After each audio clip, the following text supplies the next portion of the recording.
Hey everyone, Opcenter APS it is a advanced planning and scheduling application built for manufacturing facilities. This screen that you're seeing here right now, it's called the sequencer, and this is the main user interface for the production planner. I know it can be a little bit overwhelming due to the several different buttons and features available, but let's start from the beginning. Here in the y-axis we have what we call resources. A resource can be anything that processes a manufacturing operation, such as machines, work centers, workstations, and even people. Here in the x-axis we have the timeline. So this is a Gantt chart, okay? There are several features on this Gantt chart, and one of them is this red dotted line that's called the Terminator line or Terminator time. This, every time you open the sequencer, the Terminator time will be set to be the current date and time. So anything before that is in the past, and anything after that, it's in the future. But the Terminator line, it is editable. You can drag and drop it to a position that the planner wants it to be. And this is useful because Opcenter APS will never schedule an operation beginning before this Terminator line.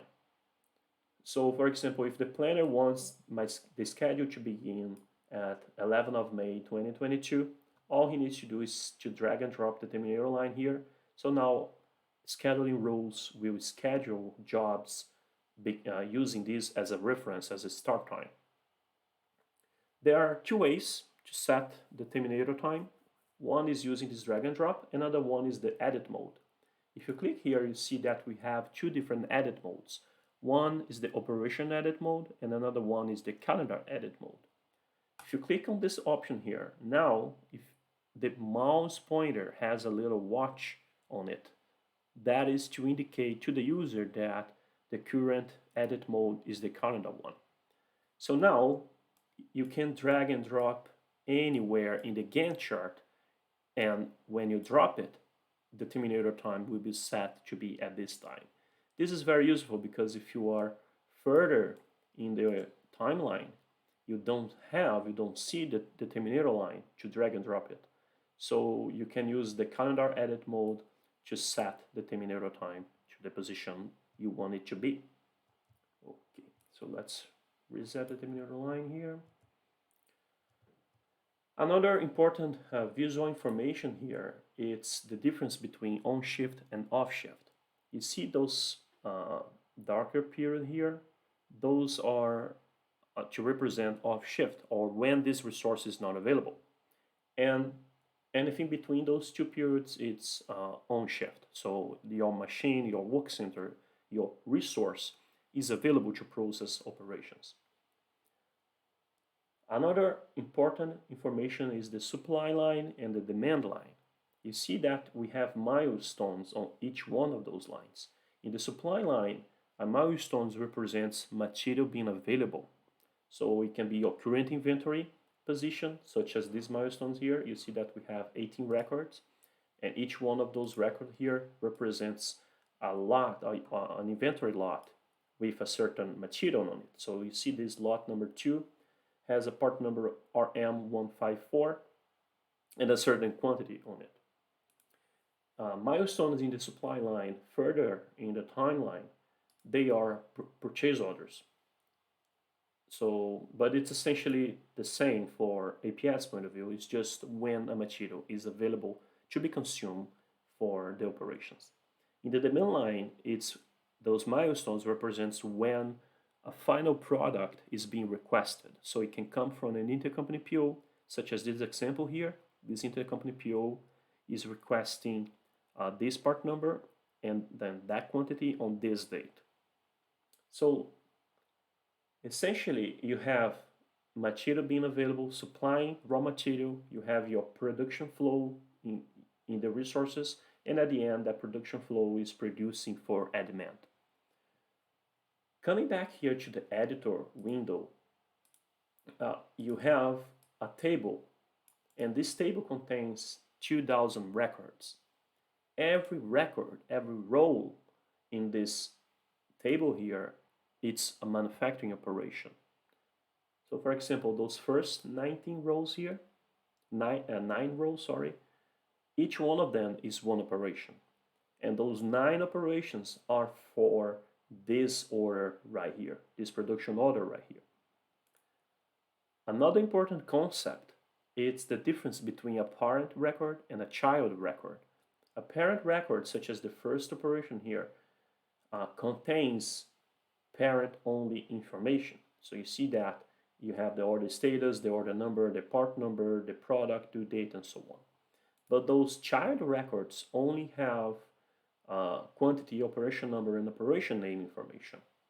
That's because if you double click, for example, this operation here, which is a child operation, a child record, order number are still here, the part number is still here as well, but they are not editable. You cannot change this information. But if you double click the first record, now this information can be updated. Okay, so if you update, for example, this here, putting a little a at the end of the order number, and now if I double click this operation here, that a is now here as well. Okay, so let me remove it, come back to the original state. Let's now schedule this order, right? I'm going to right click on it, place on planning board, and forward all operations. Give it some time, and now all of those 9 operations are scheduled. You can tell by this green circle here. It's green because it's scheduled within set time constraints. Okay, so basically this operation is finishing before the material being produced by this operation is being requested.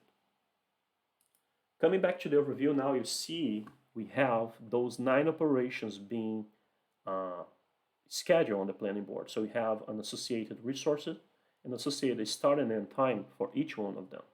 So if I double click this operation, you see that it has been scheduled to the profiling one machine, and this is my start and end time.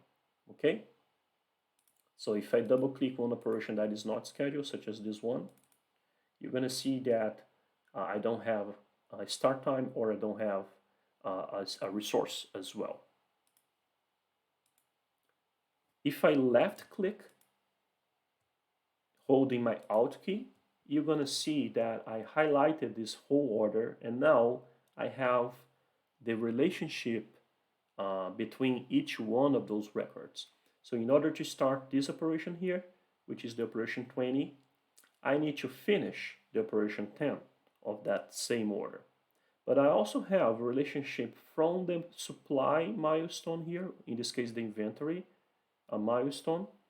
So this is telling me that this supply order is supplying material to all of those operations here.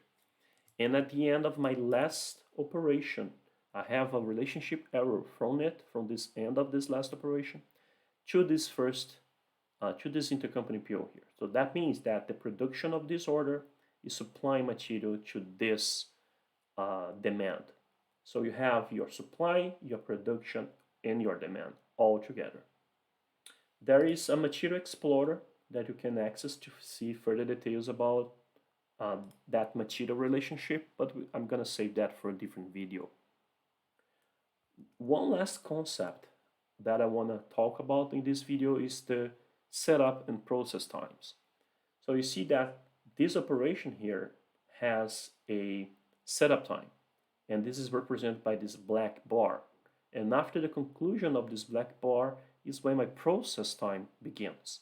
So essentially this operation has 2 different steps. One is the setup time, another one is the process time. And of course, just one last point, it is this operation here is entering my off shift period. That means that during this time here, this off shift time, this weekend, there is no process happening in this operation. So this operation needs to start, to wait for the machine to be online again in order to finish it. So if you drag and drop it, you see that this is the current, the actual lead time of the operation, and it got extended because it is entering this off shift time. Okay, that's it for this video. Thank you.